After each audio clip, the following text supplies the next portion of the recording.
บ่ตอบก็คงสิบ่สำคัญคือเก่าก็เลยบ่ฮู้ว่าปัจจุบันเฮาอยู่ในฐานะอีหยังยินเสียงหัวใจ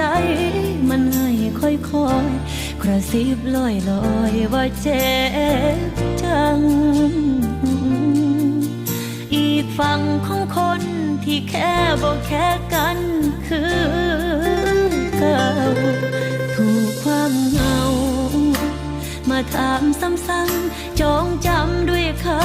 ำว่ารักแต่ว่าเพิ่นคือสิบ่อยากคิดทอดกันแล้วล่ะตั้งใจลืมตั้งใจลบตั้งใจจบก็คือบ่ว่าบ่ฮู้แนวบ่ว่ามีคนค่าย้อนคำว่าหากันสัญญาณอันตรายบอกว่าเขากำลังเป็นคนสิถูกทิ่มหลงยิ้มใส่เสียงทุกแชทที่ดังขึ้นมาแต่บ่เป็นเขามันเจ็บบ่สวงห้องให้บ่เศร้าก็ย้อนว่ามันหักใจบ่รู้ต้นใจถ้าไปต่อกันบ่ไหวก็บอกกันแน่เด้อ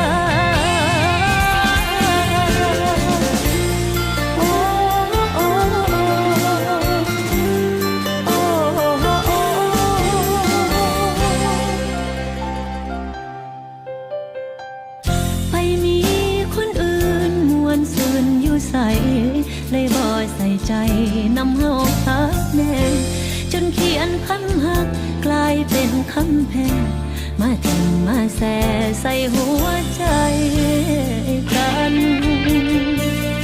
ภาพฝันที่วาดไว้มือนั้นคือสิจำได้แต่เฮา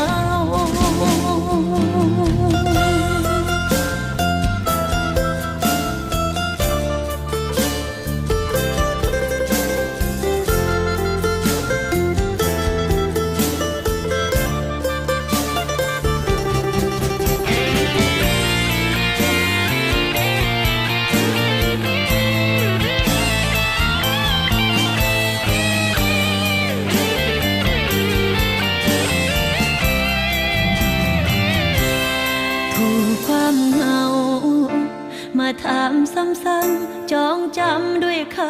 ำว่ารักแต่ว่าเพิ่นคือสิบ่อยากคิดทอดเฮาแล้วล่ะตั้งใจลืมตั้งใจลบตั้งใจจบก็คือบ่ว่าบ่ฮู้แนวบ่ว่ามีคนค่าย้อนคำว่าหากันสัญญาณอันตรายบอกว่าเขากำลังเป็นคนสิถูกทิ่มหลงยิ้มใส่เสียงทุกแชทที่ดังขึ้นมาแต่บ่เป็นเขามันเจ็บบ่สวงห้องให้บ่เศร้าก็ย้อนว่ามันหักใจบ่รู้ต้นใจถ้าไปต่อกันบ่ไหวก็บอกกันแน่เด้อ